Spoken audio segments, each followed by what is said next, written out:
네, 여러분 안녕하십니까. 덕굴입니다.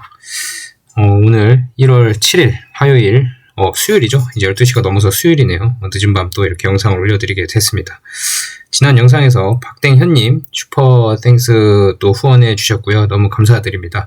항상 같은 금액으로 이렇게 꾸준하게 후원을 해주고 계십니다. 덕분에 많은 힘이 납니다. 너무 감사드리고요. 다른 분들 다 영상 감사드립니다 라는 댓글 남겨주셨는데 너무너무 감사드립니다.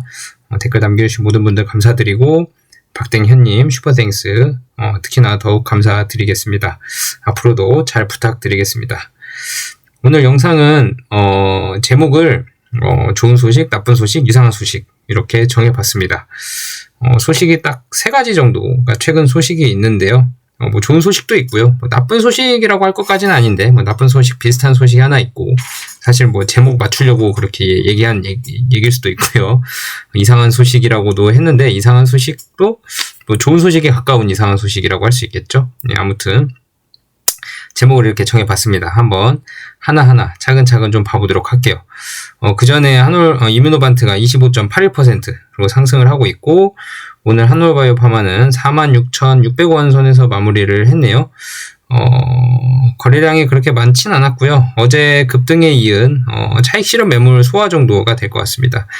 사실 차익 실현 매물이 많을 수밖에 없는 게 많다는 건 좀 그렇고 적당히 있을 수밖에 없는 게 최근에 이제 급락을 한번 하고 42,000원, 3,000원, 4,000원대를 계속 횡보를 하면서 외국인들도 사고 뭐 개인들도 사고 했을 거 아니에요.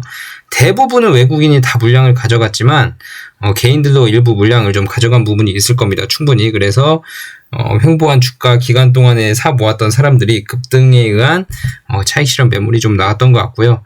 지금 외국인 지분율이 5%까지 올라왔습니다. 제가 3%대 중반, 후반대 이거 너무 외국인 지분율 낮다. 외국인 들어오기 시작하면 주가가 오를 거다라고 했을 때가 있는데 외국인 지분율 낮은 게 기회다라고 했었을 때가 있었습니다. 그래서 그때 한창 뭐 3만원 중반, 후반 뭐 이때였는데 벌써 외국인 지분율이 최근에 급락에 이은 외국인들의 매수세가 몰리면서 지금 외국인 지분율이 5.07%까지 올라왔네요. 많이 올라왔습니다. 그래도 아직 목마르죠. 아직 뭐 외국인 지분율이 그렇게 의미 있게 올라왔다고 할 수준은 아닌 것 같습니다. 적어도 한 10% 이상은 되어야 외국인 지분율이 좀 의미 있게 올라왔다고 할 수 있고 중요한 점은 최근 들어 이제 어제를 시작으로 어제 오늘 기관들의 자금이 좀 많이 들어오기 시작했습니다. 뭐 투신, 금투는 계속 모으고 있는데 이 금투는 좀 뭐 그 차익 거래 위주로 하는 거래들도 있어서 사실 믿을 만한 수급이 못 되긴 하지만 그래도 꾸준히 들어와 주고 있고요. 투신도 어제에 이어서 또 들어오고 있고 연기금도 어제에 이어서 또 들어왔고 사모펀드 뭐 기타 법인 할 거 없이 여러 곳에서 수급이 좀 기관 수급이 좀 같이 들어오고 있습니다. 외국인 지분율이 같이 올라가고 있는데 기관 수급까지 같이 들어오고 있어서 수급이 지금 맞닥뜨리고 있거든요. 이럴 때 급등이 좀 많이 나오죠. 그렇죠? 네. 그런 상황에 이뮤노반트가 약 3.4% 정도 오늘 상승을 보이고 있고 중요한 건 지금 이 시간인데도 불구하고 장 개장한 지 지금 1시간밖에 안 됐거든요. 근데 거래량이 92만 주 가까이 터져주면서 거래량이 많이 실리면서 지금 3.4% 가까이 오르고 있습니다. 과연 이게 무엇을 의미할지는 나중에 좀 두고 봐야 되겠고 반대로 아제넥스의 주가는 거래량이 쭉 빠지면서 지금 주가가 0.3% 상승으로 보이고 있는데 어제 하락분을 메꾸지 못하고 있습니다. 이뮤노반트는 어제 하락분을 다 메꾸고 상승 추세로 돌아서려고 하고 있는 상황이고요. 아제넥스는 지금 하락 추세에서 다시 상승 추세로 회복을 하지 못하고 있는 분위기입니다. 이게 과연 무엇을 의미할지 나중에 결과가 나오겠죠. 뭐 감히 생각해 보건대 아제넥스가 TED에 실패한 이후로 그레이브스병에 대한 기대감도 많이 약해졌을 수 있고요. 지금 물론 MG나 CIDP에서 워낙 자리를 잘 잡고 잘 하고 있지만 아제넥스는 지금 안정성 면에서 상당한 강점을 보이고 있는 약물로 평가를 받고 있거든요.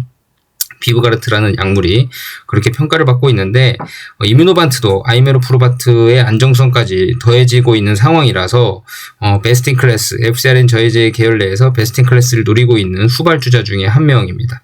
후발주자 중에 한 명이 아니라 유일한 후발주자 중에 제일 능력 있는 이뮤노반트가 되어가고 있죠. 안정성 면까지 확보를 하고 있습니다. 그래서 아제넥스의 장점이 도대체 뭔가 하는 시장의 의구심이 생길 때가 됐습니다. 그래서 $930까지 올라갔던 아제넥스의 주가가 $930로 고점을 찍고 약간의 조정을 받고 있고요. 이뮤노반트의 활약 때문인지 조정을 받고 있고요. 그 다음에 지금의 하락은 TED 급락 이후에 급락 면세를 면치 못하고 있죠. 지금 계속 주가가 빠지고 있고, 이뮤노반트는 그에 반해서 살짝 쿵 조정을 받더니 지금 오히려 거래량이 실리면서 지금 살짝 반등을 꽤 하고 있는 상황입니다. 과연 향후에 주가가 어떻게 될지, 아제넥스 투자자가 이뮤노반트로 넘어오는 것일지, 꼭 그런 것만은 아닌지는 모르겠지만, FCRN 저해제 계열 내에서 이뮤노반트가 자리를 잡아가고 있다는 것은 확실한 사실로 굳혀지고 있는 것 같습니다.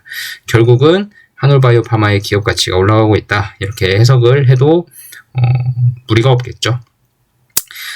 자, 그래서 일단 주가 설명은 어느 정도 끝났고요. 오늘 좋은 소식, 나쁜 소식, 이상한 소식 이렇게 제목을 정해봤는데, 일단 처음에 매도 먼저 맞는 게 낫다고 나쁜 소식 먼저 드리겠습니다. 미국의 법률 회사인 펄셀 앤 레프코위츠라는 법률 회사가 이뮤노반트를 조사하기 시작했습니다. 조사했다는 거는 뭐냐면 그런 거죠. 사전 점검, 사전 조사, 뭐 이런 느낌이죠. 법률 회사가 조사를 시작했다는 건 이 회사가 불법 행위가 뭐가 있었는지 없었는지 들여다보겠다는 거거든요. 그 이유는 뭐겠어요? 합의 이끌어내려고, 돈 벌려고 하는 겁니다. 왜 조사를 하기 시작을 했냐? 과거에 우리 유상증자 했잖아요. 그죠? 로이반트가 대거로 참여한 유상증자를 했었는데, 로이반트가 이미 대주주로 있었고, 대주주가 또 유상증자를 참여를 했잖아요. 유상증자 참여한 가격이 지금보다 싼 가격이었습니다. 그때 $20 초반 선이었던 것 같은데, 그 가격에 유상증자를 참여해서 대규모 자금을 투입을 했습니다. 물론 비즈니스적인 결정이었다라고 하겠지만, 그런 과정에서 그 이사회에 그 절차가 투명했는지, 또는 그로 인해서 소액주주들, 소수주주들이 피해를 본 건 없는지, 그래서 합리적인 의사결정이었는지 이런 것들을 내부적으로 조사를 하기 시작했고요. 그렇게 큰 조사는 아닙니다. 그렇게 큰 조사는 아니고요. 여러 바이오 회사들이 간혹 이런 일들이 많이 있어요. 간혹이 아니라 대부분 많이 있어요. 많이 겪는 상황이고, 그렇기 때문에 뭐 그렇게 큰 이슈도 아닙니다. 뭐 그냥 최근에 나온 이슈 중에 하나 있길래 제가 걸러와 봤고요. 참고만 하셔라. 이거는 뭐 전혀 신경 안 쓰셔도 됩니다. 조사 결과가 결국은 이뮤노반트는 우리는 합리적인 그 절차를 바탕으로 유상증자를 실시를 했다라고 할 거고, 모든 주주들에게 이익으로 돌아갈 것이다 라고 생각을 하고 있고, 왜냐면 임상을 진행을 해야 되니까, 자금 투입을 해야 되니까 그렇게 진행을 했다라고 할 거고, 이뮤노반트 측에서는 지금 이런 소송들을 대비하기 위해서 가장 먼저 준비해야 될 게 뭐냐면, 그 임상 데이터 확보를 빨리 하는 게 제일 좋습니다.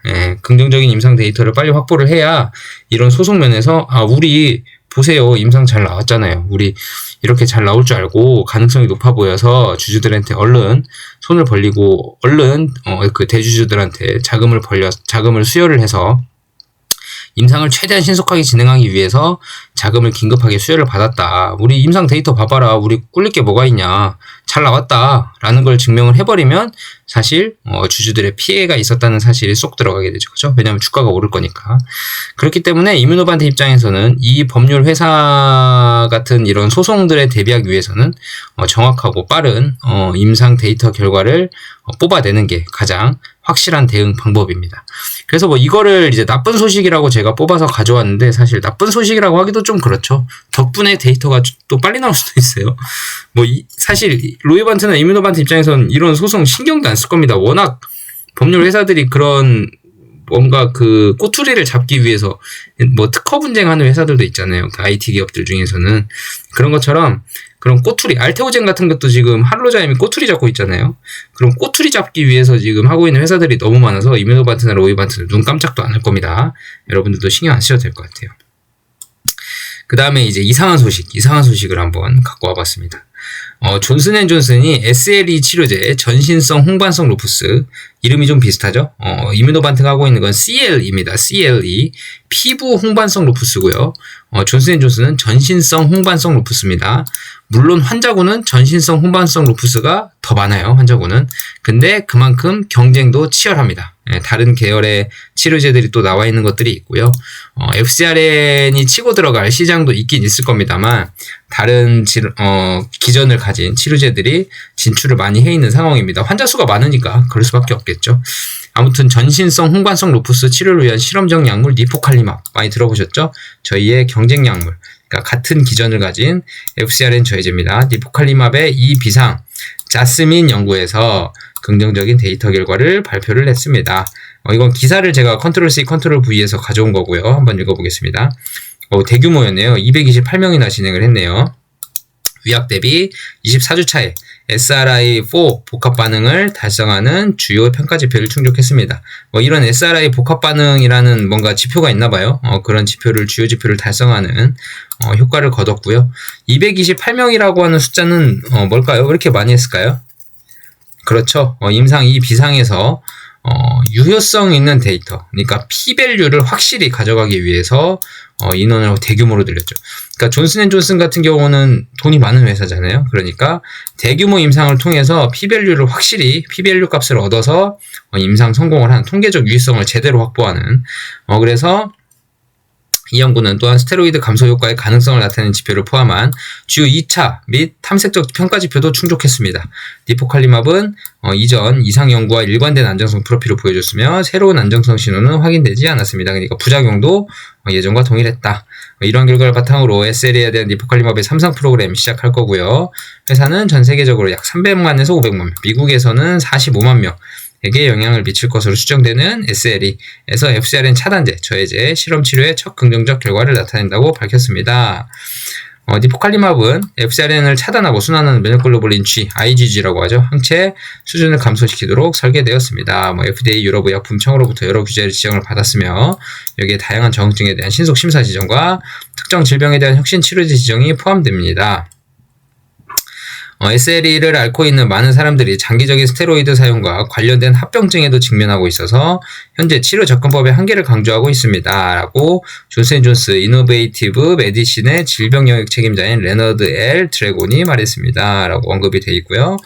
SLE는 피부, 관절, 심장, 폐, 신장, 뇌를 포함한 여러 신체 시스템에 염증과 손상을 일으킬 수 있는 만성 자가면역 질환입니다. 이 질환은 남성보다 여성에게 9배가 더 많이 발생하며 일반적으로 15세에서 44세 사이에 발병합니다. 라고 되어 있습니다. 제가 이 기사를 왜 가져왔겠습니까? 여러분들 다 아시겠죠? 니포칼리맙이 대규모 임상 228명이라는 환자군에서 FcRN 저해제로 주요 평가 지표를 충족했다. FcRN 저해제에 대한 데이터들이 점점 쌓여가고 있고요. 시장성이 점점 넓어지고 있습니다. 여러분들, 경쟁사의 성공이 곧 우리의 악재다 라고 생각하신다면 큰 오산입니다. 지금처럼 FcRN 저해제의 시장이 개화하는 단계에서는 경쟁사의 약물이 곧 시장 개화, 시장 확장을 의미합니다. 그리고 CL이나 SL이나 다 IgG 계열 자가면역 질환 항체가 문제이기 때문에 SLE의 성공은 곧 이뮤노반트 CLE의 개념 입증 임상 지금 하고 있잖아요. 임상 이상 진행하고 있잖아요. 이뮤노반트의 CLE 임상에도 영향을 미칠 수 있는 상황입니다. 그래서 이뮤노반트의 CLE 임상도 주요 평가 지표를 달성할 수 있는 가능성이 오히려 간접적으로 증명이 된 임상이다라고 좀 저는 어림잡아 생각을 할 수 있을 것 같고요. 그로 인해서 이런 존슨앤존슨의 임상 덕분에 또 한 번의 FcRN 저해제에 대한 안정성, 그리고 유효성, 효과성, 그리고 환자군에 대한 니즈, 충족 이런 것들이 좀 점점 밝혀지고 있는 상황입니다. 바이오 회사는 시계열이 상당히 깁니다. 상당히 지루한 싸움이라고 하면 할 수 있는데 이렇게 하나하나 증명이 되어가면 되어갈수록 기업 가치는 점점 올라가는 그런 희열을 맛볼 수 있는 게 바이오 주식 투자입니다. 여러분들 바이오 회사 되게 어려워요. 지금 장이 좋아서 그렇지 지금 오름 테라퓨틱 엄청 올라가고 있잖아요. 그리고 ABL 바이오, 리가켄 바이오 워낙 좋은 회사니까 플랫폼 가치들 올라가고 있고, 알테오제는 요즘에 조정을 받고 있긴 하지만 물론 잘 되고 있는 회사고요.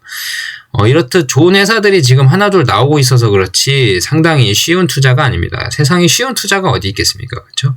어떤 분들은 혹자는 오름 테라퓨틱 저점에 잘 사셔서 고점에 지금 계속 올라가니까 아니 바이오 주식처럼 쉬운 주식이 없네라고 생각하실 수도 있어요.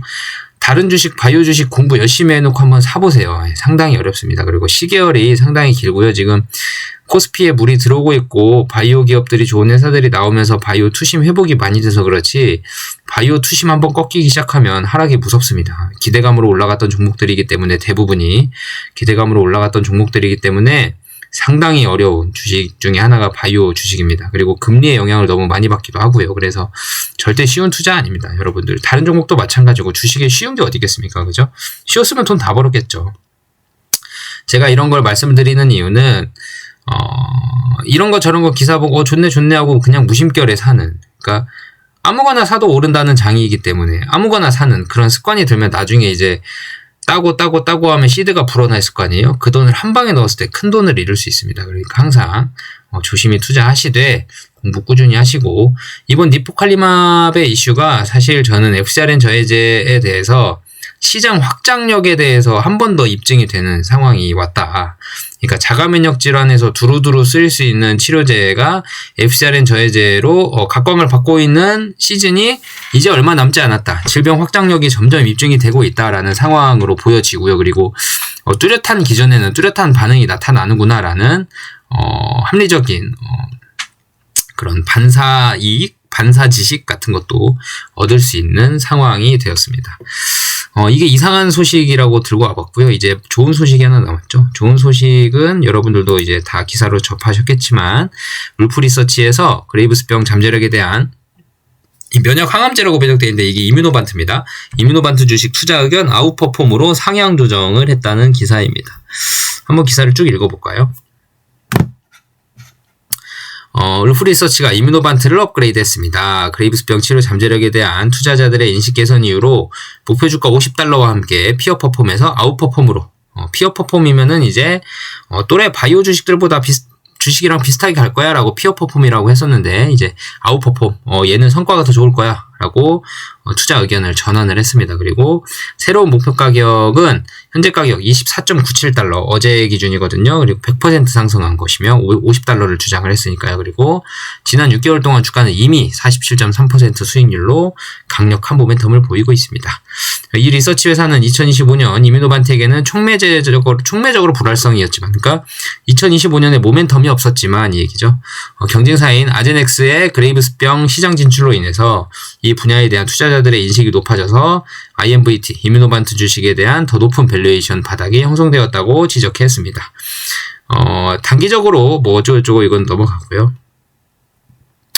울프 리서치는 이러한 심리 변화를 뒷받침하는 증거로 6개월 전에 약 30%에 비한 공매도율이 지금 14%로 줄어들었다. 그 말은 투자자들이 이 주식은 잘 떨어지지 않을 거다라는 것을 반증하는 게 되겠죠. 공매도 비율이 많이 감소를 했습니다. 자, 그래서 이번 업그레이드는 두 가지 잠재적 촉매제가 될 수 있음을 강조합니다. 테드, 바토클리맙이죠. 테드 갑상선 안질환 얘기 나왔네요. 데이터는 연초에, 그리고 피브로프스 연초라고 지금 제시를 했어요. 연초에 발표를 할 거란 얘기죠. 그렇죠? 이뮤노반트는 지금 상반기라고 얘기를 했는데 울프 리서치는 연초라고 지금 커버리지가 나왔습니다. 연초란 얘기는 1월달이거든요. 그렇죠? 1월달에 지금 첫 번째 임상 데이터 유효성은 나올 수 있다고 제가 말씀드렸었잖아요. 유효성이 되냐 안 되냐라는 얘기가 나올 거고, 피브로프스는 하반기 발표가 될 예정이며, 회사는 TED, 갑상선 안질환 실적에 따라 주가가 하락할 가능성은 낮지만 긍정적인 데이터로 상승할 수 있다고 제안했습니다. 그 말은 무슨 말이에요? 로우 리스크 하이 리턴이다. TED가 만약에 실패하더라도 주가가 하락할 가능성은 낮다. 그 말은 이뮤노반트 주식 가치에 지금 바토클리맙은 쏙 빠져 있다. 단 TED 지금 데이터가 좋다면 오히려 상승할 수 있는 여진이 있다. 그 말은 로우 리스크 하이 리턴이다. 이 말이죠. 3년 이상의 3년 이상의 기간을 가진 장기 투자자, 그러니까 3년 이상을 보고 있는 투자자들의 경우는 울프 리서치는 피크 매출, 피크 세일즈의 두세 배를 기준으로 이뮤노반트의 공정 가치를 주당 64에서 $95라고 추정을 했대요. 그러니까 주당 $85 현금 흐름 가치를 제공합니다. 그러니까 주당 $95, 그러니까 3년 정도 보고 있으면 $100도 가능하다, 뭐 이 얘기죠. 지금보다 4배입니다. 3년에 4배면 짭짤하죠, 주가가. 그렇죠? 뭐 다른 최근 이슈는 뭐 비용 지출전, 자금 조달 목표로 보통주 공모를 했고 뭐 유상증자 했다는 얘기죠. 예, IMVT 140이 운영 비용과 지출을 합니다라고 돼 있고요. 뭐 여기저기서 오펜하이머 같은 경우는 이뮤노반티에 대해 목표 주가를 54달러를 설정하고 자가면역 포트폴리오 진전을 언급하며 아웃퍼폼을 등급을 재차 부여한 적도 있었다라는 것도 있네요. 자, 그래서 제가 한번 시가총액을 계산을 해보려고 합니다. 지금 뭐 이 소식 때문인지 주가가 지금은 2.36%, 25.56달러를 달리고 있는데 거래량이 상당히 많이 실리고 있어요. 지금 평균 일일 거래량이 한 100만 주 되는데 지금 거의 100만 주 가까이 터졌거든요. 거래량이. 그러니까 지금 여기서 보면 이 가격에서 거래량이 많다는 건 뭐예요? 차익 실현 매물도 있을 거고 공매도 매물도 있을 건데 열심히 바닥 따지기 하고 있는 겁니다. 지금 매수세와 매도세가 열심히 싸우고 있죠. 공매도나 뭐 어찌됐든 매수세랑 매도세랑 열심히 싸우고 있으니까 거래량이 터지면서 지금 2.4% 정도의 수익률을 그 상승을 보이고 있습니다. 아무튼 지금 시가총액을 계산을 해보려고 해요. 지금 이뮤노반트에 상장된 주식수가 약 2억 주가 좀 넘거든요. 2억 한 100만 주, 200만 주 되는 것 같은데 간단하게 계산하기 편하게 2억 주로 계산을 한번 해보겠습니다. 계산기. 자, 달러 기준입니다. 2억 주를 제가 쳐보고요. 여기다가 곱하기 50달러를 해야겠죠. 50달러. 50달러를 곱하면 얼마예요? 100억 달러. 네, 50달러면 딱 100억 달러의 시가총액을 목표가로 설정을 했습니다. 미국 주식이든 뭐 한국 주식이든 목표가는 1년 기준입니다. 그러니까 올프리서치 애널리스트는 1년 후에 목표 주가가 50달러다라는 거는 1년 후에 그러니까 목표 주가가 50달러라는 건 1년 후에 기업 가치가 100억 달러 수준까지 된다라는 얘기예요. 100억 달러 수준까지 된다. 100억 달러 수준까지 된다는 얘기는 한올바이오 파마의 약물의 기업 가치가 100억 달러라는 얘기입니다. 그쵸? 근데 이제 한올은 로열티를 일부만 가져오고 시장성도 북미, 유럽, 일본 다 쪼개지기 때문에 100억 달러를 다 가져오진 못하죠. 예, 그래서 제가 항상 시가총액의 반절 정도만 생각하자라고 합니다. 그래서 곱하기 반절이니까 나누기 2를 하겠습니다. 나누기 2 하면 50억 달러가 되겠죠. 50억 달러인데 지금 환율이 1440원이니까 1440원 기준으로 계산을 하면 이게 얼마죠? 7조 2천억 원. 목표 주가가 7조 2천억 원이 1년 뒤에. 올프리서치는 한올바이오 파마 목표 주가가 7조 2천억 원 간다고 한 거랑 똑같습니다. 지금 한올바이오 파마 주가가 얼마였죠? 지금 한올바이오 파마 주가가 46,000원인데 시가총액이 2조 4천억입니다. 그러면 딱 3배네요. 그죠? 딱 3배입니다. 딱 3배면 지금 주가 기준으로는 지금 13만 8천원. 14만 원이 좀 안 되는 금액. 그러니까 적어도 10만 원 가도 할 말이 없다. 1년 뒤에. 그 얘기죠. 그쵸? 그럼 적어도 지금보다 한 2배 이상은 가야 되는 딱 3배인데 원래는 3배인데 3배까지 다 가진 못할 것 같고 그리고 목표 주가 이렇게 설정한다 그래서 주가가 꼭 그렇게 간다는 건 아니에요. 여러분. 절대 이거 믿고 투자하시면 안 돼요. 목표 주가는 목표 주가일 뿐 나중에 뭐 주가가 잘 가면 또 목표 주가 또 올라가고 뭐 그러긴 하겠지만 임상 결과에 따라 주가가 바뀔 수 있습니다. 목표 주가는 목표 주가일 뿐 참고만 하시고 재미로만 보세요. 여러분들 단번에 그러면 한올이 10만원 간다는 얘기냐? 그 얘기는 아니고요. 그건 아무도 모르죠. 그렇죠? 바이오 투심이 좋아지면 한올이 따라갈 수도 있는 거고요. 이뮤노반트가 올라간다면 한올도 따라가겠죠. 그렇죠? 한번 기대해 볼 만은 합니다. 근데 여기서 중요한 건 지금 올프리서치 애널리스트가 이상하죠? 그레이브스병하고 테드 얘기만 했죠. 그렇죠?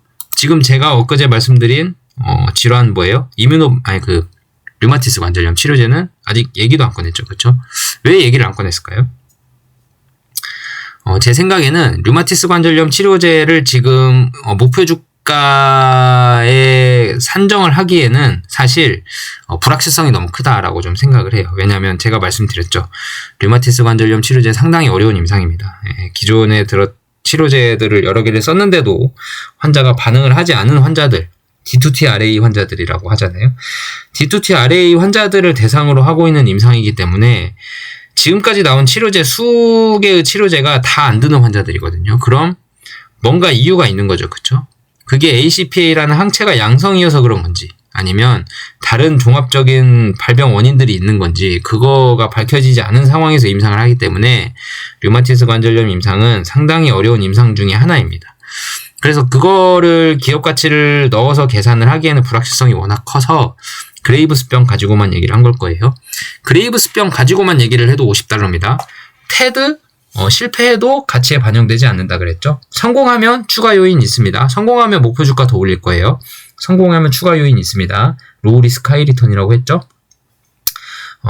그런 식으로 지금 계산이 된 것 같고요. 뭐 CL이다, 뭐 쇼그린이다 이런 거는 사실 지금 아직 먼 얘기이기 때문에, 그리고 CL이 같은 경우는 이상이기 때문에 그렇게 큰 의미가 있지는 않을 겁니다. 뭐 물론 존슨앤존슨이 지금 SLE에서 성공을 해버려서 CLE도 성공할 가능성이 높아지긴 할 거지만 그게 기업 가치에 포함될 만큼은 아닌 것 같고요. 결국은 이제 3상까지 가야 되기 때문에 아마 CLE의 결과를 보고 나서 좀 봐야겠지만, 그거 성공을 해도 딱히 기업 가치가 엄청 급등하거나 뭐 그럴 것 같진 또 않긴 해요. 아무튼 지금 그레이브스병 하나로만 지금 목표 주가를 $50로 상향 $50를 목표 주가로 설정을 했다. 그 말은 지금 업사이드가 바토클리맙 TED도 있고 류마티스 관절염에 대한 임상 결과도 있고, 류마티스 관절염의 임상이 조금 뭉개지더라도 기업 가치에 엄청난 손해는 아닐 거예요. 지금 목표 주가 자체가 $50가 그레이브스병으로만 되어 있기 때문에 시장에서는 류마티스에 대한 기대감은 거의 없다고 보는 것 같아요. 지금 외국에선 그렇게 보고 있는 것 같습니다. 참고해 주시고, 그러니까 지금 류마티스 같이 빠져있죠. 바토클리맙 TED 같이 빠져있죠. 상반기에 나올 가치들은 웬만하면 다 빠져있다는 얘기거든요. 그럼에도 불구하고 목표 주가 $50고 지금 우상향을 보이려고 지금 열심히 달려가고 있잖아요. 그 말은 그게 기업 가치에 반영이 안 돼도 우상향할 거리가 그레이브스병으로도 충분하다 그 얘기고, 그 말은 한올바이오파마도 상승할 이유가 충분하다 그 얘기랑 똑같죠. 그쵸? 그레이브스병 임상이 지금 아제넥스도 하고 있는데 왜 경쟁사 임상도 하고 있는데 이뮤노반트가 수혜냐, 그런 생각을 또 할 수 있잖아요, 여러분들. 아니, 경쟁사가 임상을 하면 같은 타겟에서 임상을 경쟁적으로 진행하는 게 과연 이게 왜 이뮤노반트한테 또 호재로 할 수 있냐, 그 말은 이유가 좀 있는데요. 그 이유가 좀 보면 일단은 신뢰성, FcRn 저해제라는 거에 대한 신뢰성이 좀 확보가 되죠.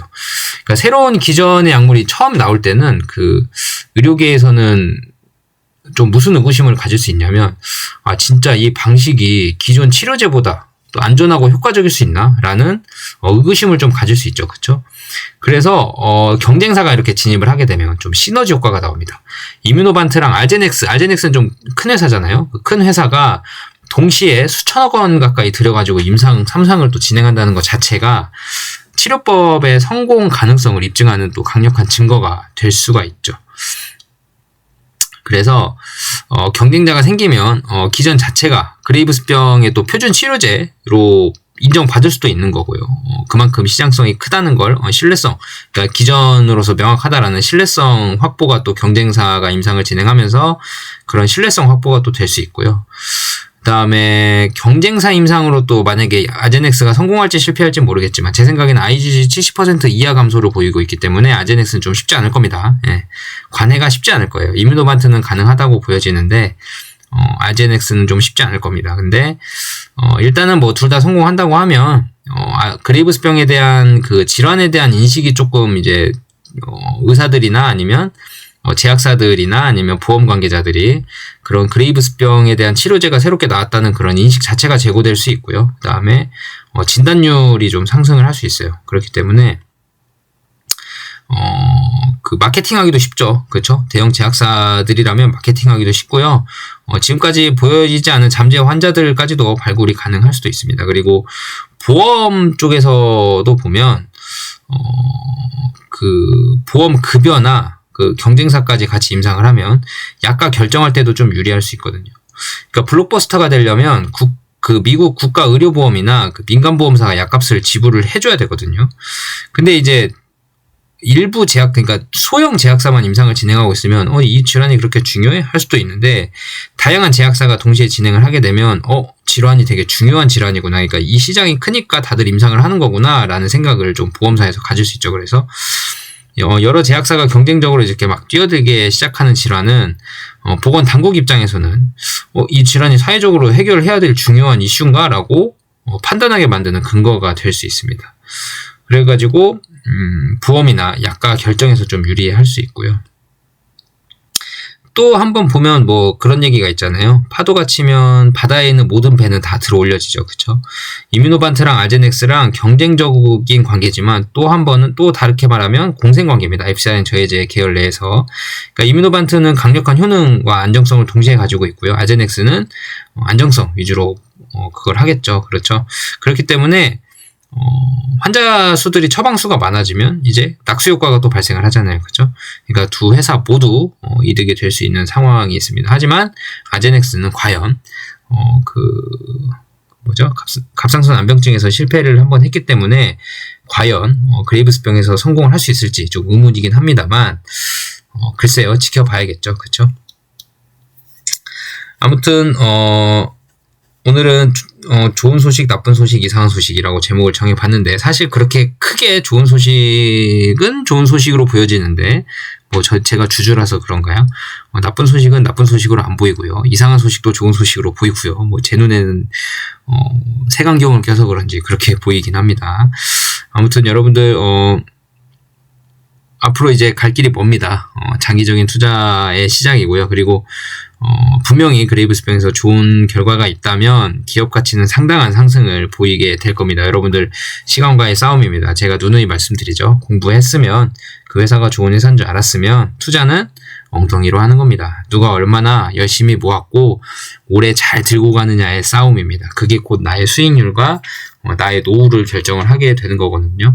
그런 습관들이 모여서 이제 투자의 철학이 되는 거고요. 그 투자의 철학이 나를 부자로 만들어주게 될 겁니다. 긴 시간 영상 들어주셔서 너무 감사드리고요. 내일 수요일인데 오늘 수요일이죠. 12시 지났으니까 오늘 수요일인데 다들 날씨 추운데 옷 따뜻하게 잘 입고 다니시고 감기 환자들이 좀 많더라고요. 주변에도 감기 조심하시고요. 항상 건강 조심하시길 바라겠습니다. 좋아요, 구독하기 꼭꼭 눌러주시고요. 댓글 감사합니다라는 한마디도 저에게는 큰 힘이 됩니다. 댓글 편하게 달아주시고요. 박땡현님 마지막으로 슈퍼땡스 너무너무 감사드리고 혹시나 다른 분들도 도와주시고 싶으신 분들 계시다면 언제든지 슈퍼땡스는 환영입니다.